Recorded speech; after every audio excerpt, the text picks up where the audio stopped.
Itong Meralco Bulls ay ngayon nakafocus dito sa final syempre. Pero yung kanilang management ay tinitignan na yung magiging future nitong kanilang lineup lalo na. At nakita nila na mukhang sabihin na natin na mukhang malakas talaga yung lineup nito. At masasabi natin na pwede na itong gamitin na isa pang powerhouse team ng MVP group. So hindi na lang sila dito sa TNT aasa. At sa ngayon mukhang mag-o-offer daw ang Meralco dito sa Magnolia Chicken Templados. Kung sakasakali, for example, na itong Magnolia ay interesado, i-offer daw ng Meralco Bolts itong si Bong Quinto para do sa kanilang first round pick plus dito kay Rom De La Rosa. Itong si Bong Quinto sabihin natin hindi siya superstar.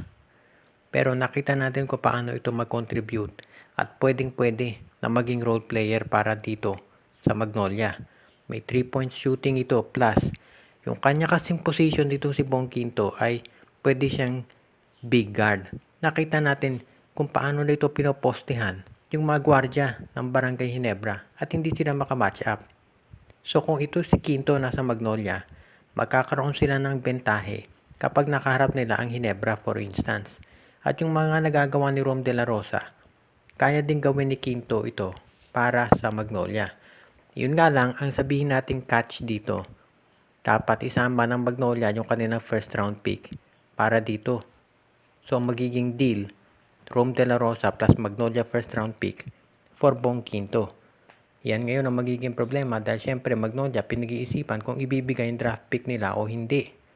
At kung ibibigay yan ng Magnolia, kailangan nila konsidera kung meron bang mga players dito sa draft na baka masihigit pa ang skills dito kay Bong Quinto. So yan ang pag-aaralan nila. May mga nagtatanong ngayon, since free agent itong si Renza Bando, hindi kaya pwede itong operan ng Converge Fiber XRs para lumipat na sa kanila? Alam natin na itong si Renza Bando, milyon-milyon ang kinikita niyan dito sa Korea. Ang tanong, bakit hindi na lang operan ng Converge ito para mapapayag sa kanila? Dahil kung pera lang daw ang pag-uusapan ay kaya naman itong gawin ng Converge. May mga nagsasabi nga, ba't hindi opera ng 3 million to 4 million itong for example, ng Converge itong si Kai Soto para sumali dito sa draft at makuha nila bilang number 1 pick. Siguro iniisip din ng Converge dito, unang-una baka hindi talaga willing ang management na magbitaw ng ganyang kalaking pera. Pangalawa, baka naman ito si Kai Soto gusto talaga maglaro dito sa NBA. Pero ito namang si Renza Bando for example, kung o-opera ng Converge yan for example ng 2 million a month or 3 million, baka pumayag na yung sumali dito sa draft. At kapag sumali sa draft si Renza Bando, sigurado siya magiging number 1 pick ng Converge. Siguro ang pinoproblema ngayon ng Converge, paano ito si Justin Baltasar? Mahusay nga na player ito si Renza Bando pero siguro si Baltasar gusto na rin nilang kunin. At ang problema kapag hindi nila kinuha si Baltasar, mapupunta ito dito sa Blackwater Bossing for example. At malay natin baka sa SMC rin yan bumagsak. So mukhang yan siguro iniisip ng Converge ngayon.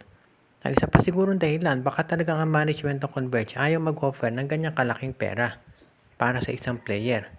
O di kaya naman, baka sinubukan na nila pero ito sila rin sa Bando, Kai Soto ay tumanggi. Dahil baka hindi lang yung pera mula sa Japan, Korea ang hinahanap nila, kung hindi yung buhay doon sa ibayong dagat.